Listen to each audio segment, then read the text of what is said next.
We are so incredibly grateful that Senator Murkowski has taken the time to be with all of us today. It's just so much gratitude to you and your staff. You've been so wonderful of taking all of our phone calls, all of our emails, all of our, oh my goodness, what's happening next moments. So thank you so much. I know you have an amazing staff as well, so extra shout out to them. So thanks so much. Laurie, can I just yes, interrupt? Please. How rude is that? She's giving me a nice introduction, but you mentioned my staff, and I want to give an added shout out. I have a couple of my staff that are here. Cassidy Hobbs has been working with many of you on so many of the issues that you're working on as it relates to healthcare, to homelessness, to housing, all matters healthcare, really. Anna Powers back in Washington, D.C. on the Indian Affairs Committee. Grace Kubitz has been doing a lot on the housing side. And many of you have had opportunity to interact with Emma, infamous Emma, who answers the telephone for me in Washington, D.C. and is the most compassionate all the admin woman. team on the room. We can't do it without them, right? Yes. Yeah. And Karina Waller, my state director, has been fielding so much of the incoming, along with our constituent services person, Sherry Edwards. So thank you for the work that you've been doing with them to help educate me. Now we're going to go to the real stuff, but we're going to go to your really questions. Important to acknowledge the people that have been standing with you through all of this, to all of your staffs as well.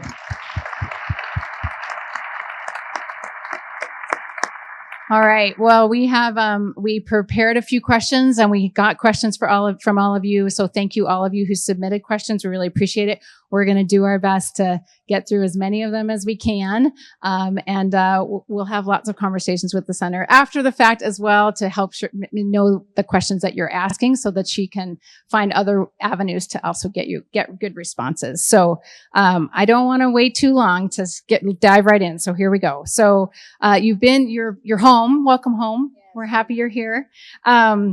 So much going on. It's like a head on a swivel is how I've been describing these last many months now. Can you share with us the issues that you're tracking, from the federal funding freeze to the reduction of the workforce and federal employees, just all the issues? What's happening now? Give us a flavor. It is head spinning. It seems that just when you have made a little bit of progress on one issue that has caused such anxiety, there's yet another one as equally important and equally as significant. So, Laurie, you mentioned the reductions in force. I don't want to start off with bad news, but we're not done. Today is April 14th. Usually we think about April 15th as a day we don't like. This is going to be a day that we don't like, because we're going to learn at the close of business today in terms of what the broader reduction in force across federal agencies will mean. I just met with the Army Corps of Engineers today. They are already down remarkably in their numbers. This is the agency that helps us build things in this state. And they don't know what it's going to look like tomorrow. So we're dealing with a reduction in force. We're dealing with the freezing of program funds, the thawing and maybe releasing a little bit in a trickle, or worse, you're told, yes, we have released it, but no, you're not seeing the funds. You're not able to access it. Or maybe you don't have frozen funds, but there's nobody there at the agency who can help you get through to that next step to gain access to them. So what we're seeing is really unprecedented in its nature and its scope. Much of what we're seeing, in my view, the way that this is coming about is unlawful. It is being challenged as such, so it's going through the courts. But if what you're trying to do is implement a program, if what you're trying to do is keep women and children safe, if what you're trying to do is to build out more housing, that very much comfort there. Because lawsuits take a lot of time and they take a fair amount of money. So it is a challenging time for us in Washington, D.C., but in fairness, I can't imagine how challenging it is for each and every one of you who are dealing with people who are vulnerable, who are dealing with people who are anxious and afraid, and they're looking to you for answers, and you don't have them. So part of what I have been doing with my team is just trying to listen as carefully as I can to what is happening and how it is happening and the impacts it is having on the ground.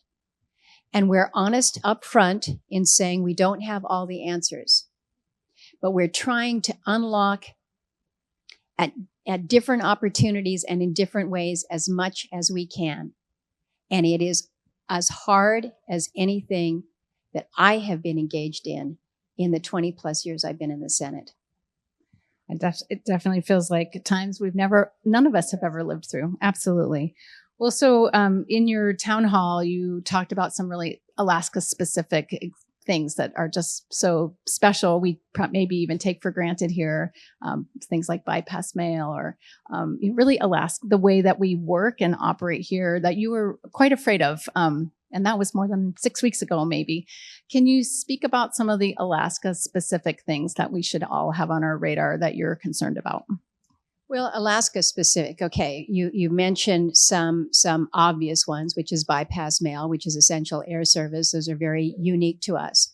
But for instance, LIHEAP, the low income housing energy, that's a national program. But it's important to us in a state where it's not always as nice as it is today.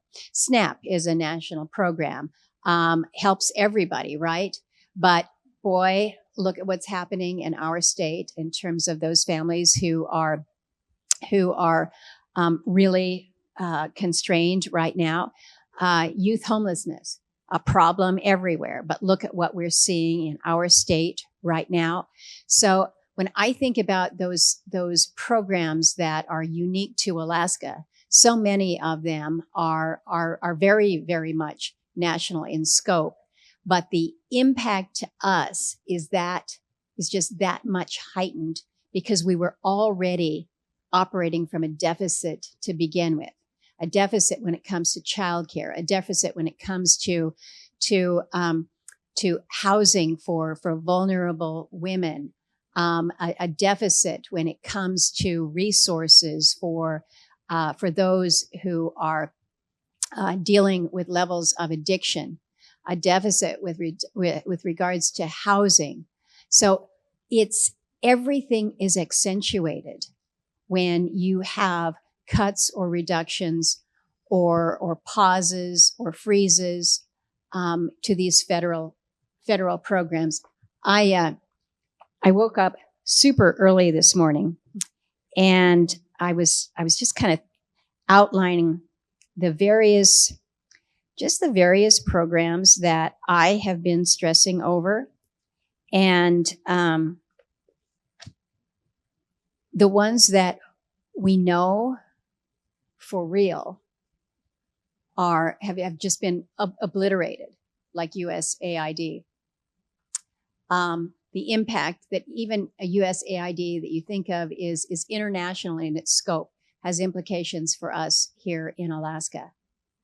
But it's Medicaid, it is SNAP, it's the National Endowment for the Humanities and all of the programs under the humanities that we see here.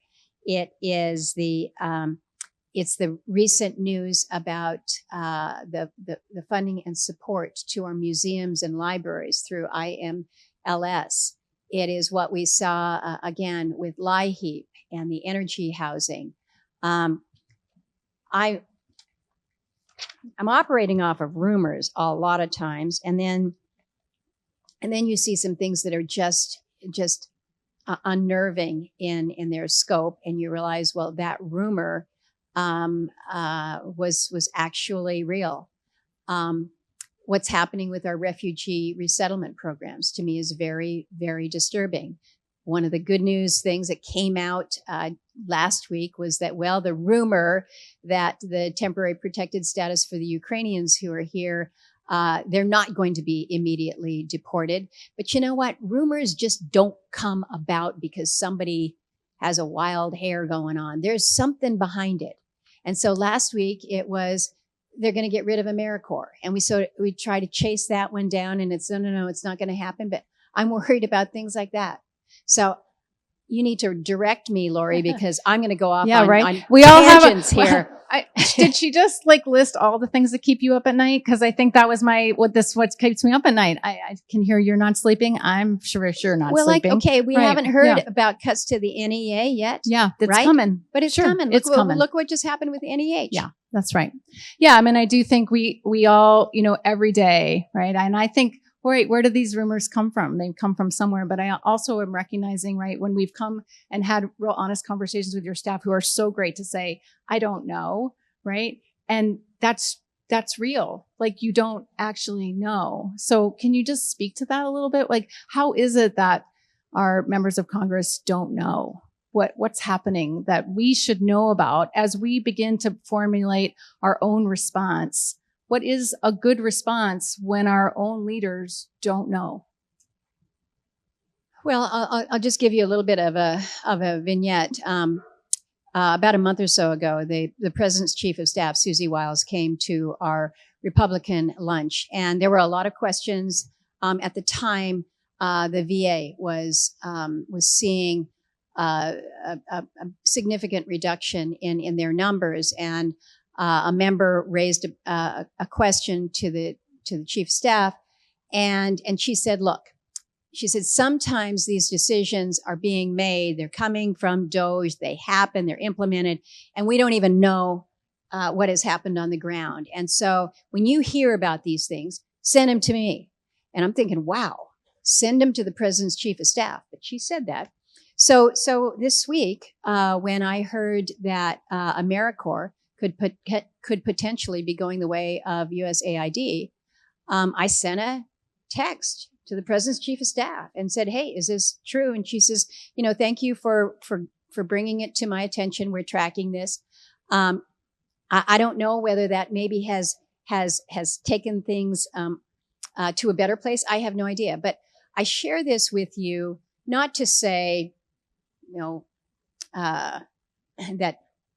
that we don't know anything, but I'm suggesting that things are happening so fast through the efforts of this Department of Government Efficiency, DOJ. You read a lot about it, but you probably don't. None of us understand the half of it, and again, sometimes we're only getting a part of the story, and so. To really try to understand the full picture, it's literally piecing it together. It's talking to people who have just gotten that notice of termination, who have kind of been in the room, if you will. So we've been asking for you to share the stories because I think that actually helps us in trying to track down, is there something that we can do to fix this? And we have been successful in fixing some things, whether it's getting the IFQ quotas out in time, whether it's getting folks to peel back some things.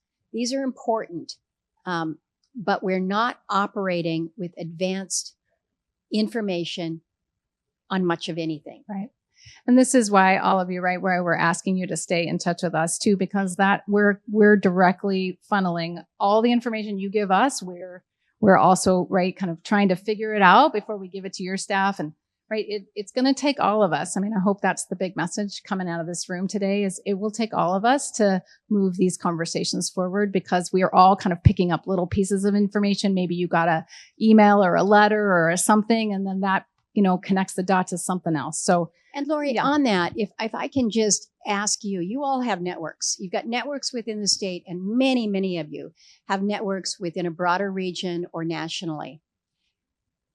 make sure that you are connecting with these networks as well. Because one of the things that we've been doing in order to get the attention of the administration is we've been working together on bipartisan letters. So we did one, for instance, on LIHEAP. We did one on IMLS,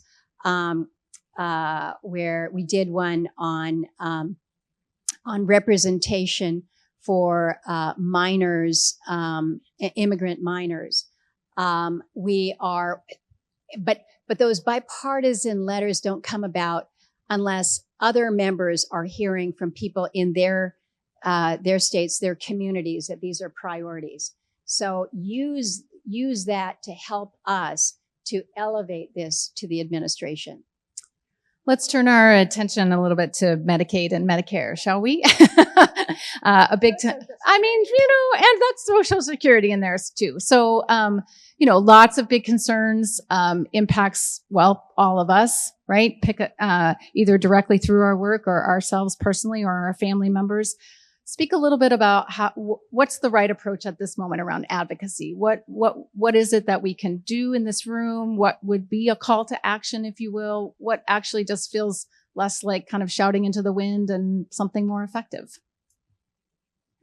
I think particularly with Medicaid and knowing that Medicaid continues to be one of those attention getters when you're looking at where in this country are we seeing those federal costs just increase. It's on the Medicaid side, and so you have a target on that, if you will, and particularly as we are moving into this budget process called reconciliation, where there is an effort to make cuts, and not just cuts, but significant cuts to Medicaid.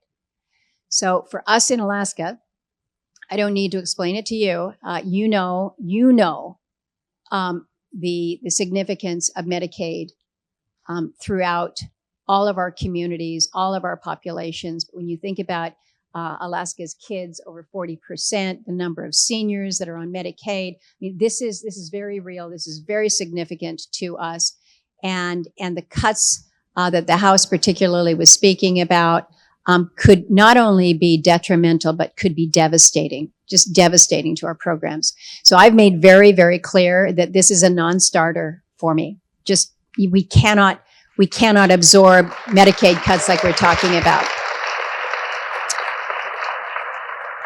And I've said it cannot hurt Alaskans. And I think what we have now started to see is more members that are saying, yes, we can't have Medicaid cuts hurt West Virginians or people from Missouri. And so there is a growing number of Republicans, which needs to happen, who are saying Medicaid is off the table. Senator Sullivan was there with us in making sure that Medicaid needs to be viewed very, very carefully. And I want to make sure you understand what I say by that. There are aspects of Medicaid that we could look to for reform. There are aspects of that program that we can look to, and it's not going to hurt Alaskans. I'll give you one example. There's something called a Medicare provider tax. And in most all states, with the exception of Alaska, their providers are able to basically get some of their costs covered through Medicaid, so they are made more whole. We didn't implement. It's a bad explanation of it. Cassidy's kind of like scratching her head, and saying it's not quite that way, boss. But leave it at this. It's about $170 billion savings that could be had if we were to eliminate that.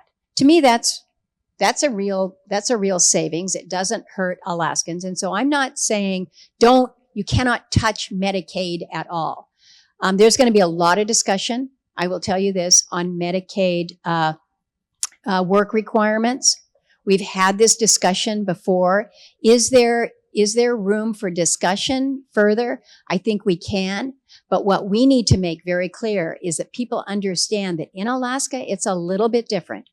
It's just going to be a little bit different. If you're out in a rural area where you don't have the opportunity for jobs unless you are to move into the city, or you are providing, you're the full-time caregiver for someone in your family.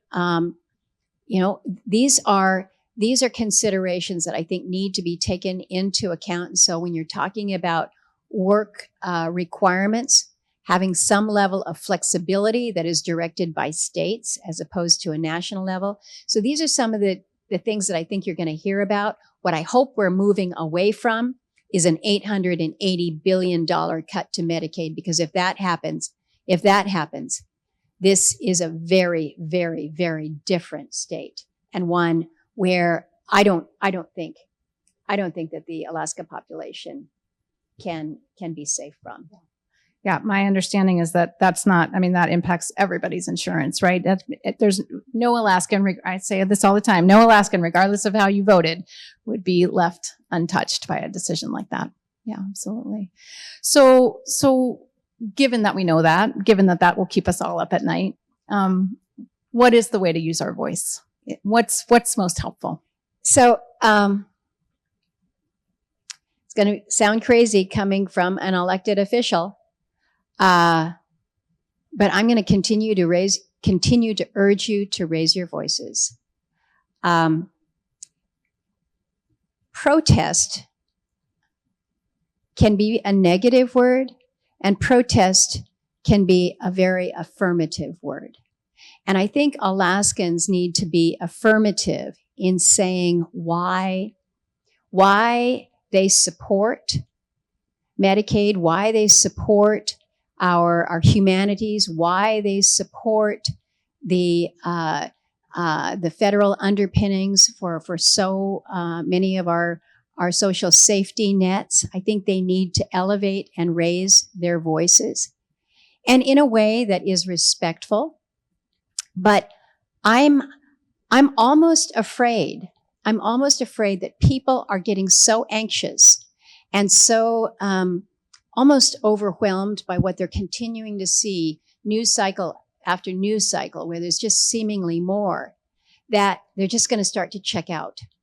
And they're just going to say, I can't handle it anymore. I can't handle it anymore. And their voices are going to get quieter. And people in Washington, D.C., people in the administration are going to say, well, I guess everybody's doing okay, when not everybody is doing okay. And so I'm going to urge people to continue to be engaged. I look around this room and I see a lot of friends. I see a lot of people that I call my friends. I see a lot of folks who I have seen back in my office over the years. And I'm not suggesting that now is the time to take the hard-earned dollars or the dollars that you get from your donors and spend them on a fly-in back to Washington, D.C. Because quite honestly, it's the people here on the ground who need you and need that travel money more than a trip to Washington to petition your members of Congress.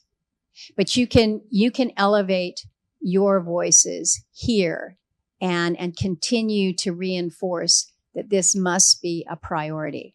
So keep calling, keep the emails, keep the social media going. If you're part of the Monday protests, people are filling your offices, aren't they? People are still in my offices, and we still welcome them in our offices. But I think it's important that the concerns continue to be raised rather than allow the fatigue of the chaos to grind you down. Don't let it grind you down. I think there's fatigue, and I also think there's fear. So let's take a moment and just address that. I think there's been an approach that is making people afraid, right? People have People who don't normally have access to our data have access to our data. People who don't normally have access to our cell phones and our computers, and they have access now. So can we just take a moment, not too long. I said at the beginning this morning, we're going to hold the hard stuff for as long as we need to, and then we're going to put it down. But let's hold for a minute. Let's hold some fear that people are afraid. They're afraid to use their voice. They're afraid to show up to a protest, even when it's peaceful. Let's talk about that for a minute. What do you have to say to people who are afraid, or who represent people who are afraid? We are all afraid. Okay?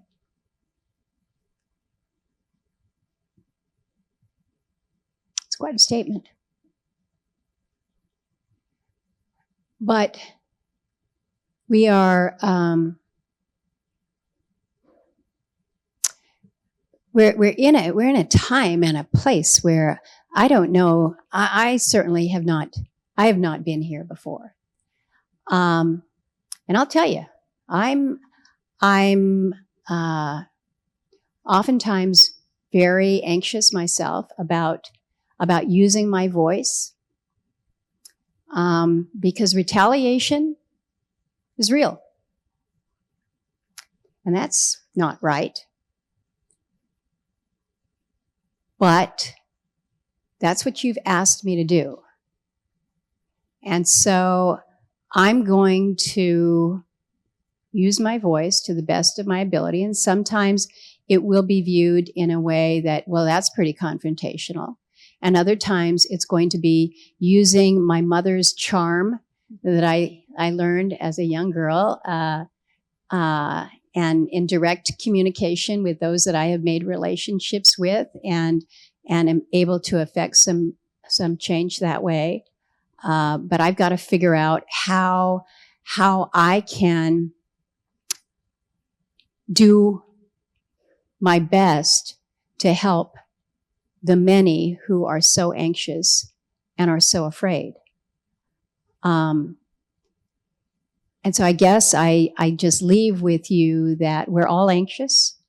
You have to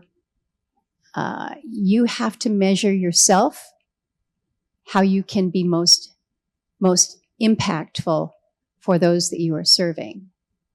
But don't think that you're the only one that is anxious right now. Thank you. Well, let's pivot to you using your voice and talk a little bit about how you are using that voice to make some headway in the Trump administration. How are you? What's your path? How are you advancing Alaska's issues? Talk to us a little bit about strategy. So strategy, it has to be multifaceted, because everything and everybody is different.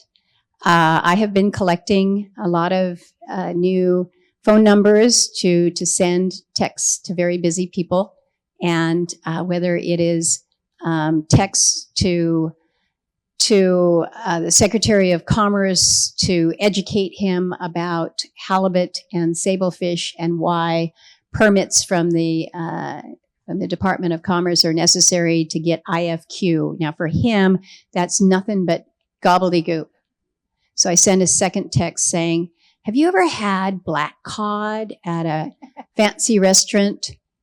When it's soaked in miso, it's really good. This is what I'm talking about. He responded instantly after I said that.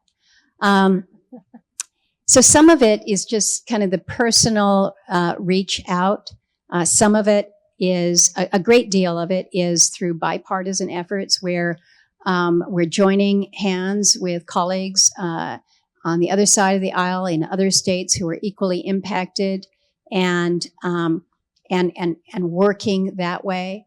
It is direct intervention with secretaries and many that are lower on in the department. Part of our challenge right now is there's so few in the department that are actually filled out yet. So you have some people who are holdovers, some people who were just part of the transition, some that are brand spanking new and don't know anything yet. And so it's been challenging that way to try to make some headway. I think much of it is engagement with colleagues in the House and the Senate to push back in certain areas, and I'll share with you what I mean by that. When the Congress passes a law, like we did with the infrastructure bill, we said these funds are going out in these areas, and then we appropriate the money to them, and that is signed into law. So you have two laws. You have the infrastructure bill that's signed into law, and then you have the appropriations bill that is signed into law. Two bills signed into law. And then you have a new administration come in and say that program that was authorized under IJA and that was appropriated under FY24, we're not going to send that money out. Well, you can't do that. That's called against the law. It's actually a more technical term. And so there are ways that you can approach that. Obviously, you can go through the litigation, but it's also about the Congress standing up for the role that we have, that is not determined by a president, that it's not determined by you all. It was determined and laid out in the Constitution. And the Constitution says it's our responsibility when it comes to appropriations. The Constitution also gives the Congress that ability to lay imposts and duties, in other words, tariffs. And yet what we're seeing in the aftermath of last week is a president that has decided everybody gets a 10% tariff, and then on top of that, I'm going to add more, and then on top of that, I'm going to pause it for 90 days, but I'm going to add more on China. It's just kind of this all over the map. And I'm hearing people saying, well, what are you guys in Congress doing? Well, one of the things that we've done over the years, over the decades, actually in about a century, is we have continued to give authorities to the executive through emergency laws that we put in place that were designed to respond to specific emergencies. So when we give up through legislation, or when we cede because we say, well, we actually like that policy, and so we're not going to object to it, then they just kind of absorb it. And then the next administration comes in and says, well, they did that, so we get to do that. We in Congress have a responsibility and an obligation. It's called the checks and balances. And right now, we are not balancing like we need to as the Congress. So sometimes it's really easy, particularly when things are so turbulent and really very, very chaotic right now. You want to be able to blame somebody else. But we cannot. Congress has ownership in this. And this is where, when I say it's sitting down with our colleagues to say, we have a role here too. We just can't say, well, we'll let the courts sort it out. We've got to step it up. Well, so we are talking about, so you'd mentioned the courts. So I am curious. I think I lost count, but I think we're at 150 lawsuits at this point. No. I think we're just better? Over 200. Okay, great. Over 200. Excellent. So if we wanted the checks and balances to work, over 200. I am watching 2 of them. Which ones are you watching? And what are we going to do if the checks and balances, they don't seem like they're working? What are we going to do if they really don't work? Well, which ones am I watching? Obviously on the immigration side, very, very carefully. So many of these decisions are they go to the heart of our Constitution in so many ways. And so whether, again, it's authorities that are rightly with the Congress, whether it's immigration, whether it's birthright citizenship. There's so much to be watching at this point in time. but you ask the right question. What happens when you have an administration that says, I don't care what the courts say? Well, that's it. When you no longer have that respect for that jurisdiction, for the rule of law and the role of the courts, you have, in my view, not eradicated, but certainly eroded the underpinnings of the fundamentals and the foundations of our democracy. Absolutely. And so this is significant in so many ways. And there will be people that will say, oh, now there have been other administrations that when the courts ruled, they figured out another way around it. And I'm not suggesting that everybody has clean hands in this. They don't. But I do think that we are in dangerous territory when you have a view and an attitude that the reason the court went against you was because, well, that was an Obama judge, or that was a Biden judge. This is a fear that I have right now. The executive, always been political. Legislative branch, always political. We get that.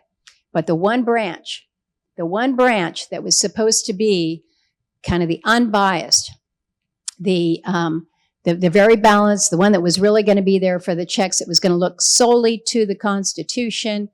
Now we are seeing the courts being viewed as more and more partisan. And when people do not feel that the courts are there for them because they look at the court and they say, well, that's a Biden court, or that's a Trump court. That's when we are in a very dangerous place, because then you stop believing in the rule of law. You stop believing that there is justice and equality for all. And if we stop believing in that, who are we? I mean, this is a point that we do not like. Yeah. This is the question. Yeah. Well, Senator, we have just a few more minutes, and you have a willing audience of 500 people who are cheering for you and rallying for you and supporting you in your effort to bring our causes to Washington. Final couple things that you'd like to just say, given that we're counting on you. So there was an exchange over the weekend. I haven't seen Mark Lackey. Is Mark here? All the way in the back. I should recognize him from his big long beard back there. A little bit grayer because of all that's going on, but a great deal of anxiety in the Head Start world because of a newspaper article this week that the president's budget might not fund Head Start, and just, what is that going to mean to us? It's already been difficult enough with Head Start when they shuttered some of the offices, and people don't know where to go to for help with grants or some of the just the day-to-day stuff that they're doing. And so much anxiety. So you've got that you read in a newspaper. You have stuff that you're hearing and just by way of rumors. And I guess if I have any free advice is worry about the things that you have in front of you right here, right now, because that's hard enough as is. Try not to get too spun up with the things that are just kind of floating out there in the what if category. The president's budget, we have no idea what it's going to look like. We're not anticipating it until probably the last week in May. So it's sometime. It's causing all kinds of problems and issues within our appropriations. But the president's budget, it's done some damage before in the Head Start category, and the Congress pushes back on it because we know the value and the importance of that. And so we say, at least we appropriators, we say the president proposes, the Congress disposes. And so keep that in mind, that we will be there to help with you in advocacy for so many of these important programs that you are dealing with, the people that you serve, and just the communities across our state. So I guess I'm suggesting a level of patience. And as I say that, I don't even feel good about that, because it's so hard to be patient when there are so many who are so anxious and who feel that they have no time because they've lost a job, they've lost a program, they have no answers for those who are serving. So know that I acknowledge how hard a time we are in as a state, and I can't thank you enough for the sacrifices that you are making for so many, to try to be there for them, and know that I'm going to be there as your partner throughout it all, throughout some really difficult and very hard times. So just genuinely thank you for what you do and how you do it. With that, please give the senator a round of applause.